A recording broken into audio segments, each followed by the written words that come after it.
Good morning students.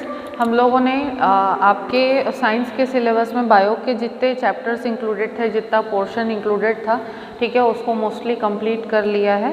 ठीक है, तो हम लोग एक काम करते हैं, हम लोग अभी PA2 आने वाला है आप लोगों का, उसको ध्यान में रखते हुए हम लोग जो चैप्टर्स आने वाले हैं उनके रिवीजन हम लोग स्टार्ट करते हैं। ठीक है, सबसे पहले आज हम लोग फर्स्ट चैप्टर से स्टार्ट करेंगे, that is the fundamental unit of life. ठीक है, अब जैसे कि अगर सिंपल एग्जांपल से हम लोग समझने की कोशिश करें कि कोई भी बिल्डिंग जो है वो बेस से स्टार्ट होती है। ठीक है, बेस से स्टार्ट होकर के धीरे धीरे धीरे उसमें कंस्ट्रक्शन होते जाता है। पहले एक रूम बनता है, फिर 2 रूम बनता है, फिर पूरी बिल्डिंग जो है वो फाइनली कंस्ट्रक्ट होती है। ठीक है, तो जैसे एक बिल्डिंग को बनाने के लिए सबसे पहले एक छोटे से ब्रिक यानी कि ईंट से स्टार्ट करना पड़ता है, वैसे ही किसी ऑर्गेनिज्म की जो बॉडी है, ठीक है, उसका एक बेसिक स्ट्रक्चरल और फंक्शनल यूनिट होता है जिसको कि हम लोग कहते हैं सेल। ठीक है, तो सेल जो है एक ऐसा स्ट्रक्चर है, ठीक है,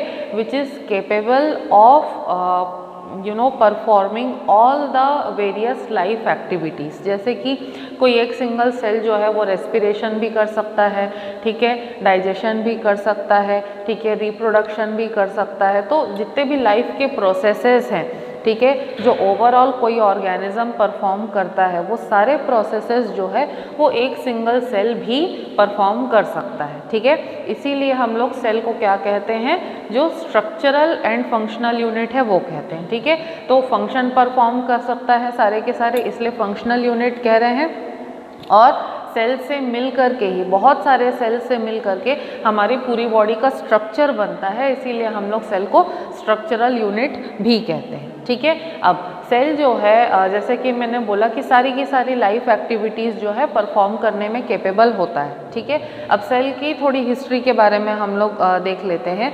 सेल की डिस्कवरी सबसे पहले रॉबर्ट हुक ने की थी। ठीक है, रॉबर्ट हुक नाम के जो साइंटिस्ट थे, उन्होंने अपना एक काम चलाओ माइक्रोस्कोप बनाया था। ठीक है, और उसके अंदर उन्होंने कॉर्क नाम का एक ट्री होता है, कॉर्क का जो ट्री होता है उसमें से उन्होंने छोटा सा स्लाइस कट किया था उसके स्टेम में से, और उसको उन्होंने अपने काम चलाओ माइक्रोस्कोप में स्टडी किया था। तो उसमें उनको इस तरीके का स्ट्रक्चर जो है देखने के लिए मिला। ठीक है, तो उन्होंने बोला कि ये हनी कॉम्ब स्ट्रक्चर है। ठीक है, हनी कॉम्ब यानी कि मधुमक्खी के छत्ते के जैसा स्ट्रक्चर जो है उनको देखने के लिए मिला। उन्होंने बोला कि ये हनी कॉम्ब स्ट्रक्चर है, इसके अंदर छोटे छोटे कंपार्टमेंट्स देखने के लिए मिलते हैं, और हर कंपार्टमेंट का नाम उन्होंने दिया सेल।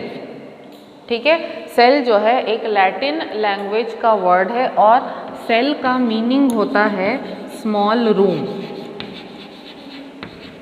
सेल का मीनिंग होता है स्मॉल रूम। ठीक है, तो उन्होंने बोला कि मेरे को उस टिश्यू के अंदर, उस पार्ट के अंदर छोटे छोटे हनी कॉम्ब के जैसे स्ट्रक्चर दिखे जिसमें स्मॉल रूम्स यानी कि सेल्स बने हुए थे। तो यहाँ से सेल की बेसिकली डिस्कवरी हुई। ठीक है, इसके बाद एक और साइंटिस्ट आए जिनका नाम था ल्यूवेनहोक। ठीक है, ल्यूवेनहोक जो थे उन्होंने सेल के अंदर न्यूक्लियस की डिस्कवरी की, कि सेल के अंदर उन्होंने और इम्प्रूव्ड माइक्रोस्कोप बनाया और उन्होंने डिस्कवर किया कि कोई भी जो सेल होता है उसके अंदर न्यूक्लियस भी प्रेजेंट होता है। ठीक है, फिर इसके बाद बहुत सारे साइंटिस्ट जो है धीरे धीरे आते गए, सेल की टिश्यूज़ की स्टडी करते गए, उनको बहुत सारे नई चीज़ों की डिस्कवरी हुई। ठीक है, कुल मिलाकर के ये सारे साइंटिस्ट जो थे इन्होंने कंट्रीब्यूट किया सेल के स्ट्रक्चर को डिस्कवर करने में। ठीक है, अब इसमें से 2 साइंटिस्ट हैं, इनफैक्ट 3 साइंटिस्ट हैं जिनका नाम मैं सेपरेटली मेंशन करूंगी, श्लीडेन एंड श्वान। ठीक है, 2 साइंटिस्ट थे, श्लीडेन एंड श्वान। ठीक है, इन्होंने प्रपोज किया था सेल थ्योरी। ठीक है, क्या प्रपोज किया था, सेल थ्योरी प्रपोज किया था। Now what is cell theory? Cell theory एक ऐसी थ्योरी है जो कि सेल से रिलेटेड कुछ फैक्ट्स या कुछ चीज़ों को या कुछ सेल के कैरेक्टरिस्टिक्स जो है उनको बेसिकली मेंशन करती है। ठीक है, तो सेल थ्योरी जो है उसके 3 पॉस्टुलेट्स हम लोग कह सकते हैं। ठीक है, वो एक्सप्लेन किए गए थे। पहला पॉस्टुलेट क्या था सेल थ्योरी का, कि कोई भी जो पुराना सेल है, ठीक है, वो डिवाइड होता है, डिवाइड होकर के नए सेल्स बनाता है। तो कुल मिलाकर के मतलब क्या हुआ कि new sales arise from pre existing cells, जो पुराने प्री एग्जिस्टिंग सेल्स हैं, ठीक है, उनसे नए सेल्स बनते हैं। ठीक है, उसके बाद ये कहा गया कि सेल जो है that is the structural and functional unit of life.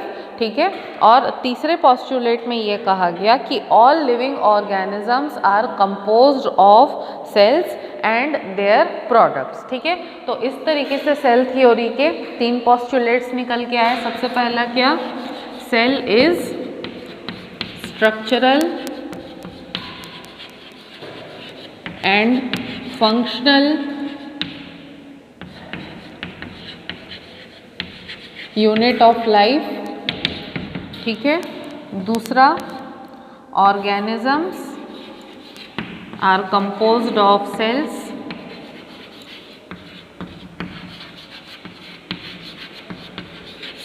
And their products.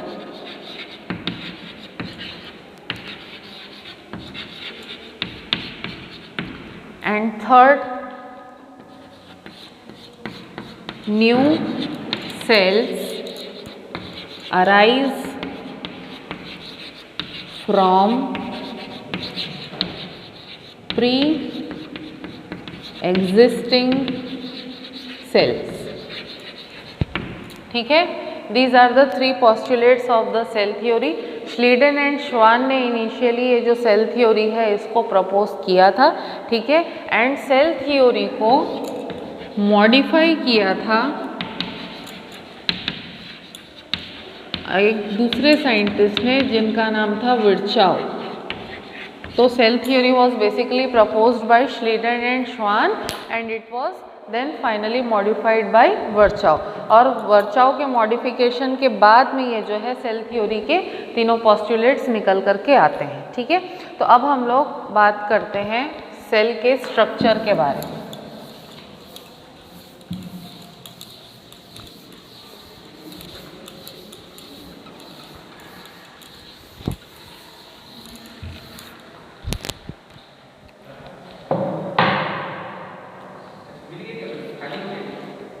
ठीक है, सेल के स्ट्रक्चर के बारे में हम लोग डिस्कस करते हैं। सेल के स्ट्रक्चर को डिस्कस करने के पहले, ठीक है, सबसे इम्पॉर्टेंट चीज़ ये है कि हमको समझना पड़ेगा कि सेल को हम लोग स्ट्रक्चरल एंड फंक्शनल यूनिट क्यों कह रहे हैं। ठीक है, स्ट्रक्चरल एंड फंक्शनल यूनिट बोलने का रीज़न ये है कि सेल जो है अपने आप में लाइफ को चलाने के लिए जितने भी सारे प्रोसेसेस लगते हैं वो सारे प्रोसेसेस को कंप्लीट करने में कैपेबल होता है। ठीक है, अभी इसके पहले भी मैंने मेंशन किया था, रेस्पिरेशन भी कर सकता है, डाइजेशन कर सकता है, मेटाबॉलिज्म कर सकता है, मूवमेंट कर सकता है, रिप्रोडक्शन कर सकता है। ये सारे के सारे फंक्शंस जो है सेल अपने आप में कैरी आउट कर सकता है। ठीक है, इसीलिए हम लोग सेल को स्ट्रक्चरल एंड फंक्शनल यूनिट बोल रहे हैं। ठीक है, अब कोई भी जो सेल है, सेल के स्ट्रक्चर को अगर हम लोग डिस्कस करें तो सेल जो है उसके अंदर बहुत सारे छोटे छोटे पार्ट्स जो हैं वो इन्वॉल्व होते हैं। ठीक है, सेल के अंदर के ये जो छोटे छोटे पार्ट्स हैं, क्योंकि ये सेल के अंदर प्रेजेंट रहते हैं तो इनको हम लोग सब सेल्यूलर स्ट्रक्चर्स कहते हैं, या नॉर्मली हम लोग इनको सेल ऑर्गेनेल्स भी बोल सकते हैं। ठीक है, ये सारे के सारे जो सेल ऑर्गेनेल्स हैं together they make up the structure of the cell. हर सेल ऑर्गेनेल का अपना पर्टिकुलर स्ट्रक्चर है, हर सेल ऑर्गेनेल का अपना पर्टिकुलर फंक्शन है। ठीक है, हर सेल ऑर्गेनेल जो है इंडिविजुअली जब अपने अपने फंक्शंस को परफॉर्म करता है तो उनसे कुछ प्रोडक्ट्स का, कुछ एक्शंस का फॉर्मेशन होता है, और कुल मिलाकर के ये सारे जो है अपना अपना फंक्शन जब परफॉर्म करते हैं तो इन ऑल एक सेल जो है वो स्ट्रक्चर बनाता है और वो अपना फंक्शन परफॉर्म कर पाता है। तो मतलब सेल का जो फंक्शन है वो बेसिकली उसके सेल ऑर्गेनेल्स के फंक्शंस का ही सम टोटल है। तो सारे सेल ऑर्गेनेल्स अपना अपना फंक्शन परफॉर्म करेंगे और इन सभी फंक्शंस का सम टोटल क्या बन जाएगा, सेल का फंक्शन बन जाएगा। ठीक है, तो वन बाय वन हम लोग देखते हैं सेल और उसके कंपोनेंट्स के बारे में। सबसे पहले हम लोग सबसे इम्पॉर्टेंट सेल ऑर्गेनेल के बारे में बात करते हैं, that is plasma membrane.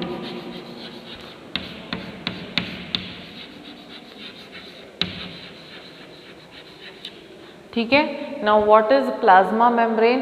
Plasma membrane जो है ये सेल का सबसे आउटर मोस्ट लेयर होता है। ठीक है, plasma membrane is the outer most layer of the cell. और प्लाज्मा मेम्ब्रेन का काम क्या होता है? प्लाज्मा मेम्ब्रेन का काम होता है कि सेल के अंदर के जितने भी कंटेंट्स हैं उनको एनक्लोज करके रखना, सेल को एक पर्टिकुलर स्ट्रक्चर प्रोवाइड करना और सेल को बाहर के एनवायरनमेंट से सेपरेट करके रखना। मतलब कि सेल के अंदर भी जितनी भी चीज़ें हैं, ठीक है, उनको बाहर के एनवायरनमेंट से सेपरेट करके रखना, सेल को शेप और स्ट्रक्चर प्रोवाइड करना। ठीक है, ये जो है बेसिकली प्लाज्मा मेम्ब्रेन के फंक्शंस होते हैं। ठीक है, अब प्लाज्मा मेम्ब्रेन जो है इसके बारे में अगर हम लोग बात करें तो ये बनता किससे है? प्लाज्मा मेम्ब्रेन बनता है प्रोटीन्स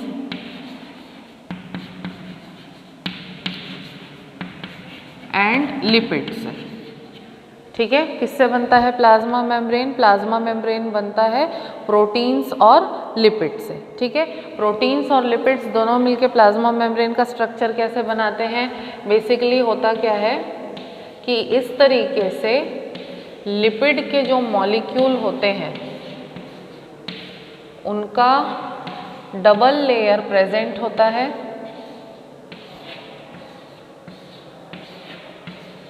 ठीक है, लिपिड के जो मॉलिक्यूल्स हैं उनका इस तरीके से डबल लेयर प्रेजेंट होता है। इसको हम लोग कहते हैं लिपिड बाइलेयर।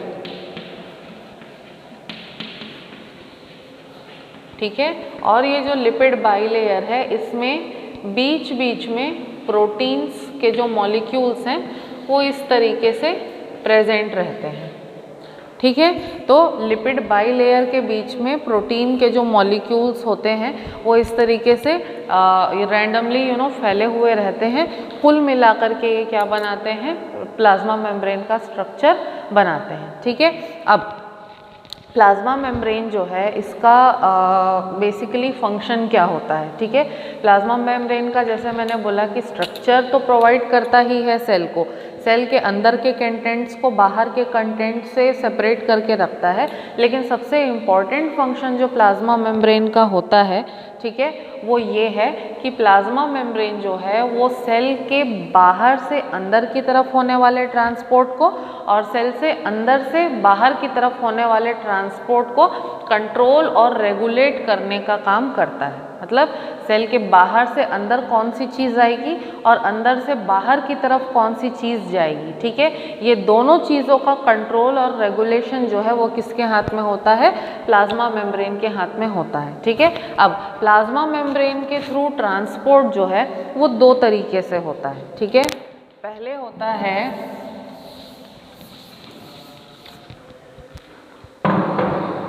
डिफ्यूजन के फॉर्म में,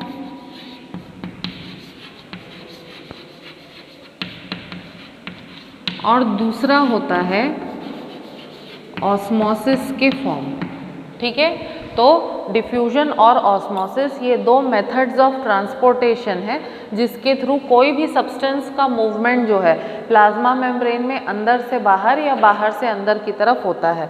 अब डिफ्यूजन और ऑस्मोसिस दोनों में डिफरेंस क्या है? ठीक है, सबसे पहले डिफ्यूजन के बारे में हम लोग डिस्कस करते हैं।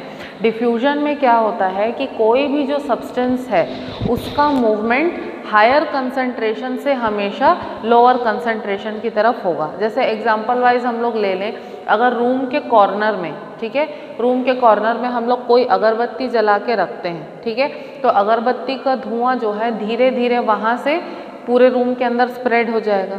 ठीक है, तो अगरबत्ती के पास में धुएं का हायर कंसंट्रेशन था और यहाँ पे जस्ट ऑपोजिट कॉर्नर में रूम के लोअर कंसंट्रेशन पे था। तो धुआं जो है जब हायर कंसंट्रेशन से लोअर कंसंट्रेशन की तरफ मूव करता है, ठीक है, तो इस तरीके के मूवमेंट को हम लोग क्या कहते हैं? डिफ्यूजन कहते हैं। ठीक है, तो डिफ्यूजन जो होता है प्लाज्मा मेम्ब्रेन के थ्रू, ठीक है। वो किसी भी सब्सटेंस का हो सकता है, डिपेंडिंग कि सब्सटेंस का साइज़ जो है वो एक पर्टिकुलर रेंज में होना चाहिए और वो जो सब्सटेंस है वो लिपिड बाई मेम्ब्रेन के थ्रू इजीली ट्रांसफ़र हो जाना चाहिए। तो जनरली डिफ्यूजन जो होता है प्लाज्मा मेम्ब्रेन के थ्रू वो कार्बन डाइऑक्साइड का या ऑक्सीजन का डिफ्यूजन होता है। जब एक्सचेंज ऑफ गैसेस होता है, रेस्पिरेशन होता है, तो एक्सचेंज ऑफ गैसेस या रेस्पिरेशन होने के टाइम पे कार्बन डाइऑक्साइड और ऑक्सीजन का मूवमेंट होता है प्लाज्मा मेम्ब्रेन से अंदर या बाहर की तरफ में, ठीक है। तो ये जो मूवमेंट होता है कार्बन डाइऑक्साइड और ऑक्सीजन का, ये डिफ्यूजन के हेल्प से होता है, ठीक है। दूसरा जो मेथड ऑफ ट्रांसपोर्ट आता है, ठीक है, दैट इज़ ऑस्मोसिस, ठीक है। ऑस्मोसिस कैसा होता है? ऑस्मोसिस में बेसिकली मूवमेंट ऑफ वाटर होता है, ठीक है। डिफ्यूजन जो है वो गैसेस का होता है और ऑस्मोसिस जो है वो बेसिकली वाटर का होता है। तो वाटर का मूवमेंट जब हायर कंसंट्रेशन से लोअर कंसंट्रेशन की तरफ हो, ठीक है, तब उसको हम लोग क्या कहते हैं? तब कहते हैं हम लोग उसको ऑस्मोसिस। तो डिफ्यूजन और ऑस्मोसिस में डिफरेंस क्या है? दोनों ही हायर से लोअर कंसंट्रेशन की तरफ होता है मूवमेंट, ठीक है, लेकिन डिफ्यूजन में मूवमेंट होगा गैसेस का और ऑस्मोसिस में मूवमेंट होता है वाटर का, ठीक है। तो ऑस्मोसिस के कंसर्न में अगर हम लोग बात करें तो ऑस्मोसिस जो है वो 3 अलग अलग कंडीशंस में हो सकता है, ठीक है। 3 अलग अलग कंडीशंस हैं, हाइपोटोनिक, आइसोटोनिक एंड हाइपरटोनिक, ठीक है। ये 3 अलग अलग कंडीशंस हैं जो कि शो करते हैं कि वाटर का कंसंट्रेशन जो है, ठीक है, वो हायर है या लोअर है। जैसे एग्जांपल हम लोग ले लेते हैं, एक सिस्टम है, ठीक है, इस तरीके से एक सिस्टम है, एक ग्लास मान लेते हैं हम लोग, ठीक है। अब इसके अंदर पानी भरा हुआ है, ठीक है। अब इस ग्लास में पानी भरा हुआ है। कभी भी किशमिश जानते हो, किशमिश को पानी में डुबा के खाया है, भिगा के खाया है ना? या जैसे हम लोग चना वगैरह भिगाते हैं, ठीक है, चना भिगा करके हम लोग उसको कुक करके खाते हैं। तो चलो हम लोग अगर चने का ही एग्जाम्पल या किशमिश का एग्जाम्पल ले लें, ठीक है। तो मान के चलो कि ये पानी है, पानी के अंदर हम लोगों ने किशमिश को डाला है। तो किशमिश नॉर्मली कैसा रहता है? सूखा हुआ रहता है, मुरझाया हुआ रहता है। अगर आप किशमिश को पानी में डाल दोगे तो थोड़ी देर के बाद क्या होगा कि किशमिश पानी को एब्जॉर्ब कर लेगा और फूल जाएगा, है ना।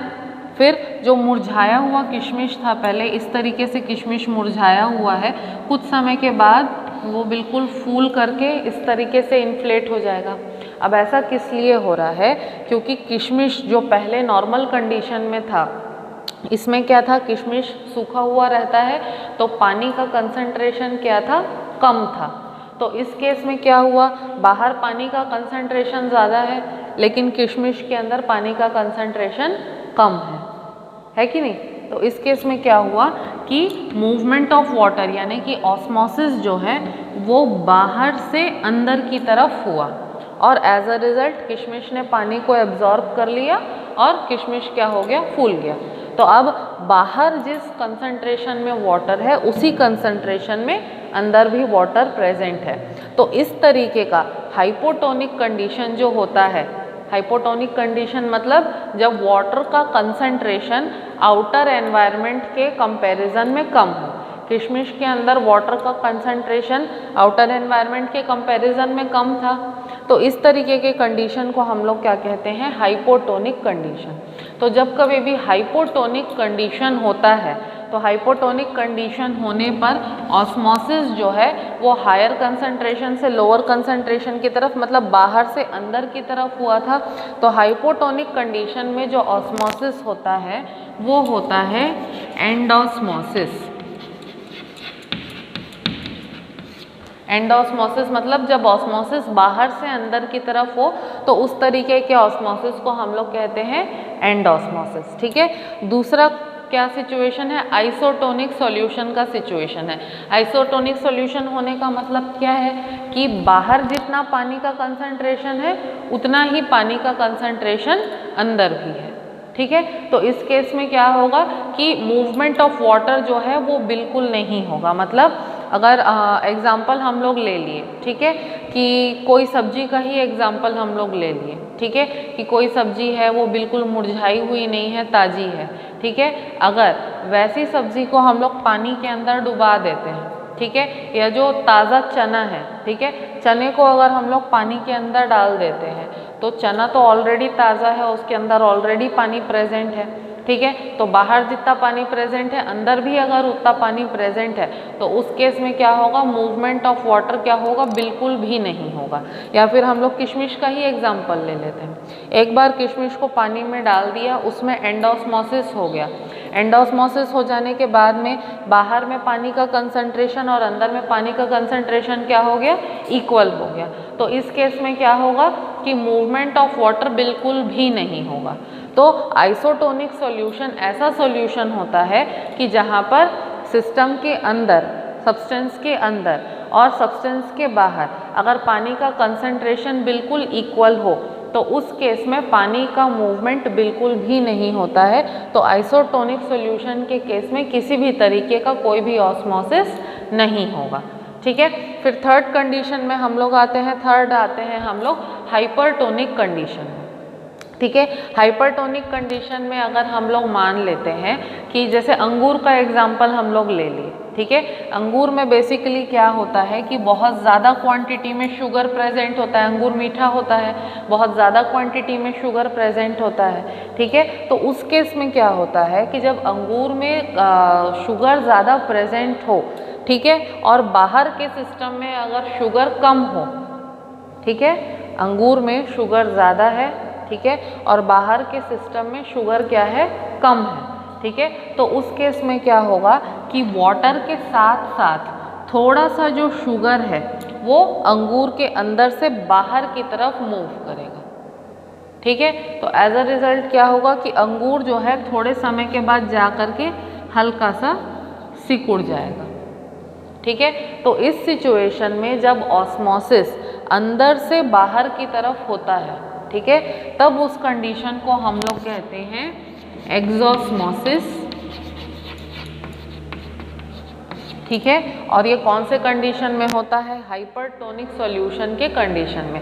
हाइपरटोनिक सॉल्यूशन में क्या होता है, हाइपरटोनिक सॉल्यूशन में मूवमेंट जो होगा सब्सटेंस का वो अंदर से बाहर की तरफ होगा, क्योंकि अंदर की तरफ कंसंट्रेशन ज़्यादा होगा सब्सटेंस का और बाहर की तरफ कंसंट्रेशन कम होगा। तो जैसे अंगूर में शुगर का कंसंट्रेशन ज़्यादा था और बाहर में शुगर का कंसंट्रेशन कम था, तो शुगर जो है वाटर के साथ बाहर मूव करेगा, एज अ रिजल्ट अंगूर जो है वो क्या होगा, थोड़ा सा सिकुड़ जाएगा। तो इस टाइप का जो मूवमेंट होता है इसको हम लोग कहते हैं एक्सोस्मोसिस, जो कि हाइपरटोनिक सॉल्यूशन के केस में होता है, ठीक है।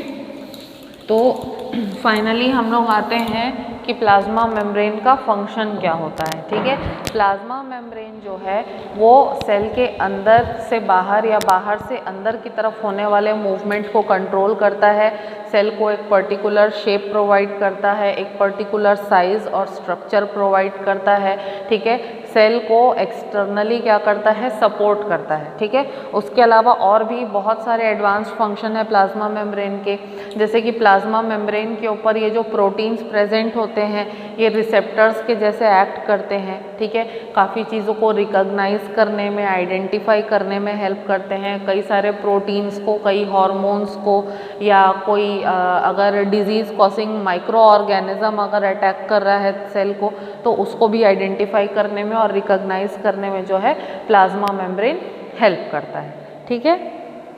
अंडरस्टूड, समझ में आया मयंक? पक्का कोई डाउट तो नहीं इस टॉपिक में?